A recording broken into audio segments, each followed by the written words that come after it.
Plates move in here, which sends an audio. They vibrate because of the vibration Yeah. in the air. That's a very small signal, and it sends it down here and into the mixer. It then goes through the gain. Now the gain controls how much it picks up sound around it. Yes, and how much it's letting in through an electrical component that it does that with this preamp. So it then, after that, it goes to 48 volts, and what 48 volts does is it sends a high voltage to the microphone. It's also called phantom power, and big powerful mics need it. Firewire sends the signal to the computer, but I'll get to that in a minute. Yeah. Auxes, I'll explain later, they're confusing. This is called the fat channel, and this is effectively what an EQ looks like. That's like really complicated. That's part of the EQ, and basically what it does is this chooses where in the sound you're looking at, and this chooses what you do to it. So you say, okay, I want this bit of the sound, and I want to make it quieter or louder, or more bassier or more treblier. That's effectively that's quite nice, the way it isn't it? works. Frequency just cuts off good. the bottom of the sound. So if you've got a low humming, then you can do that, and it'll cut off the bottom. Okay, that's quite handy. Compressor basically just squashes the loud sounds down and the quiet sounds up, so everything's at a flatter level. Oh, I always wondered what that did. Yes. Now that we go, are you actually listening? Are you being genuine, or No, are I you just taking the piss? actually did want to know what compressor does. Pan. Because I saw it on iTunes before. What pan does is it like only a works with cooking stereo, pan? and what it does is it controls which side the which speaker it comes out of. So this is saying, don't touch that. Do not touch that. That's very expensive. You'll break it if you touch it. I won't touch it. I won't break it. Good. It's worth about £500. Grand together. It was worth £1,000. They're a grand together. No, you said a grand each. I meant a grand together. You said a grand earlier as well. Each. I meant.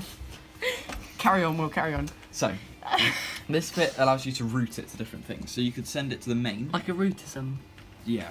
So you can send the output to the main, just so that you can control it with this main fader.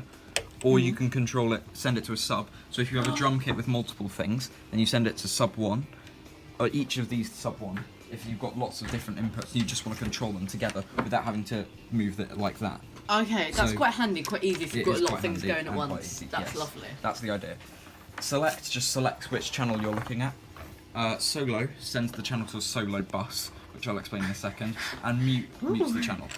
Now, onto auxing and soloing. Now, what aux does is they're basically different outputs. They can also be used as inputs, they're a bit weird. But you can set it so that any channel, so pressing that solo button there basically says, I want this to, imagine these as a load of bus stops. Oh, and imagine each thing is a load of people. And imagine all the solo buttons as buses. All the solo buses go to the solo bus stops. If you press the solo button here, it makes it a solo bus stop. Then, if you press it here, that's saying send channel 1 on the solo bus to wherever else there's a solo. So it looks through the desk. Oh, there's a solo there. Okay, send it to there. And then what you can do is plug headphones into aux 1. So basically, anything with a solo on it will go to aux 1. Yeah. That's lovely. Yes. Just a quick look at this. This is the talkback microphone. So that controls that, which means that when you press that talk button, you you won't hear anything. But it's used to output into there. So if you've got a band in there, because this is all soundproofed, if you need to talk to them, you press talk, and then you can send that to an aux.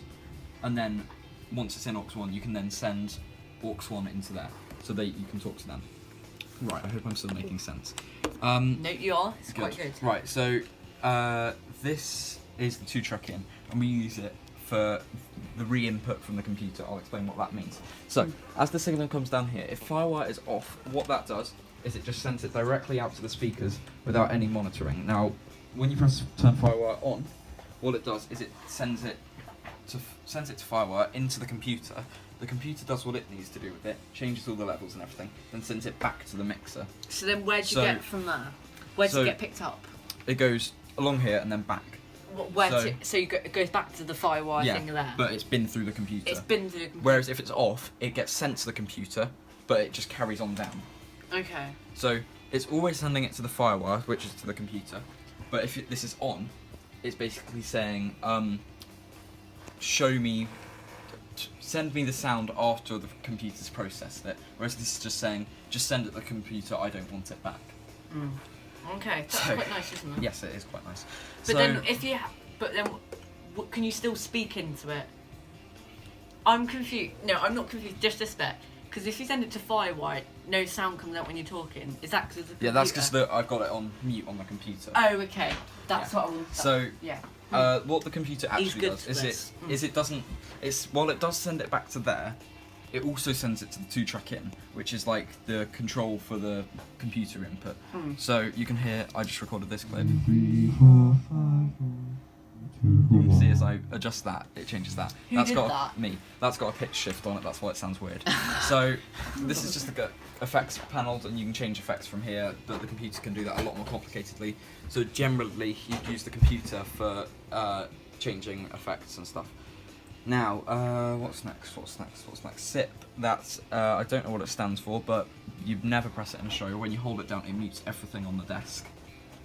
So, if you press it in the middle of a show, then the whole desk will go down. That's the desk. Now on to Logic. Oh, I hope you enjoyed this Will Pro video on the mixing desk. Tune in later for one on Logic. Well, can I...